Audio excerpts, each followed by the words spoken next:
देश के छोटे किसानों को साथ जोड़कर 10,000 किसान उत्पादक संगठनों यानी फार्मर प्रोड्यूसर ऑर्गेनाइजेशंस को स्थापित करने का अभियान एक ऐसा ही प्रभावशाली कदम है। इससे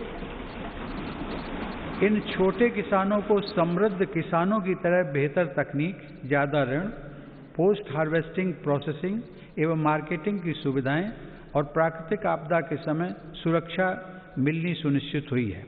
इससे किसानों को अपनी फसल की ज़्यादा कीमत और ज़्यादा बचत का विकल्प भी मिला है।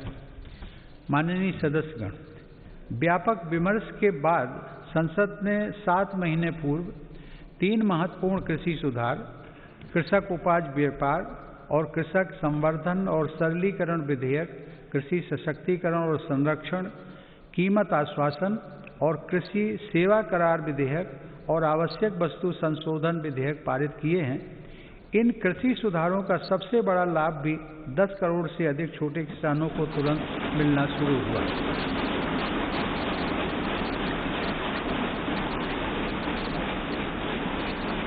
छोटे किसानों को होने वाले इन लाभों को समझते हुए ही अनेक राजनीतिक दलों ने समय समय पर इन सुधारों को अपना भरपूर समर्थन दिया था।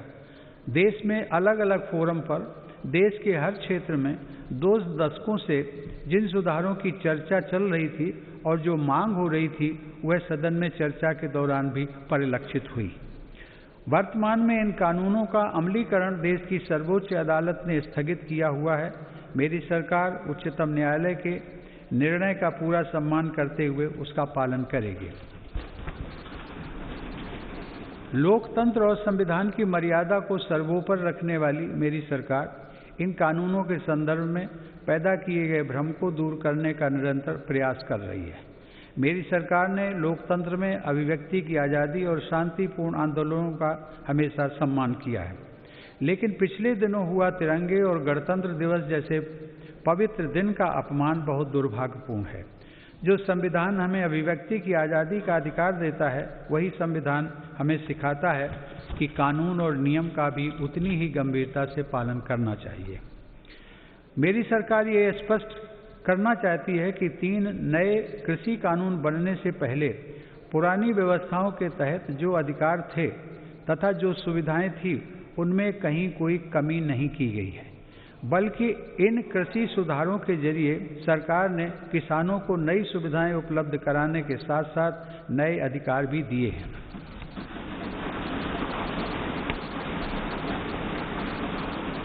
माननीय सदस्यगण, कृषि को और लाभकारी बनाने के लिए मेरी सरकार आधुनिक कृषि इंफ्रास्ट्रक्चर पर भी विशेष ध्यान दे रही है। इसके लिए 1 लाख करोड़ रुपए के एग्रीकल्चर इंफ्रास्ट्रक्चर फंड की शुरुआत की गई है। देश भर में शुरू की गई किसान रेल भारत के किसानों को नया बाजार उपलब्ध कराने में नया अध्याय लिख रही है। यह किसान रेल एक तरह से चलता फिरता कोल्ड स्टोरेज है। अब तक 100 से ज़्यादा किसान रेलें चलाई जा चुकी हैं, जिनके माध्यम से 38,000 टन से ज़्यादा अनाज और फल सब्जियां एक क्षेत्र से दूसरे क्षेत्र तक किसानों द्वारा भेजी गई हैं। माननीय सदस्यगण, किसानों की आय बढ़ाने के लिए मेरी सरकार ने पशुधन को आय के स्रोत के रूप में स्थापित करने पर भी विशेष जोर दिया है। इसी का परिणाम है कि देश का पशुधन पिछले 5 वर्षों में सालाना 8.2% की दर से बढ़ रहा है। सरकार ने डेयरी क्षेत्र में बुनियादी ढांचे की स्थापना और निवेश को प्रोत्साहित करने के लिए 15,000 करोड़ रुपए के पशुपालन अवसंरचना विकास कोष की स्थापना भी की है। मेरी सरकार ने पशुपालन और मत्स्य पालन को भी कृषि क्षेत्र की तरह ही किसान क्रेडिट कार्ड की सुविधा दी है। देश में प्रधानमंत्री मत्स्य संपदा योजना के माध्यम से मछुआरों की आय को बढ़ाने के लिए भी काम हो रहा है। इस क्षेत्र में अगले 5 सालों में लगभग 20,000 करोड़ रुपए का निवेश करने की योजना है। किसानों की आमदनी बढ़ाने के लिए मेरी सरकार अन्नदाता को ऊर्जादाता बनाने का भी अभियान चला रही है। प्रधानमंत्री कुसुम योजना के तहत किसानों को 20 लाख सोलर पंप दिए जा रहे हैं। सरकार द्वारा गन्ने के सीरे, मक्का, धान इत्यादि से एथेनॉल के उत्पादन को भी बढ़ावा दिया जा रहा है। पिछले 6 वर्षों में सरकार की सकारात्मक नीतियों के कारण एथेनॉल का उत्पादन 38 करोड़ लीटर से बढ़कर 190 करोड़ लीटर हुआ है। यह उत्पादन इस वर्ष बढ़कर 320 करोड़ लीटर तक हो जाएगा, ऐसी उम्मीद है। एथेनॉल देश के किसानों की आय बढ़ाने का एक बड़ा जरिया बनकर उभर रहा है। माननीय सदस्यगण, पूज्य बापू आत्मनिर्भर आदर्श गांवों के निर्माण की इच्छा रखते थे। इसी विचार को लेकर चल रही मेरी सरकार आज गांव के बहुआयामी विकास के लिए लगातार काम कर रही है।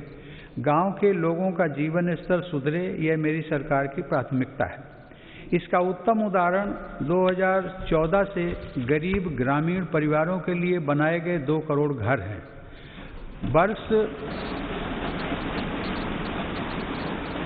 वर्ष 2022 तक हर गरीब को पक्की छत देने के लिए प्रधानमंत्री आवास योजना की गति भी तेज की गई है।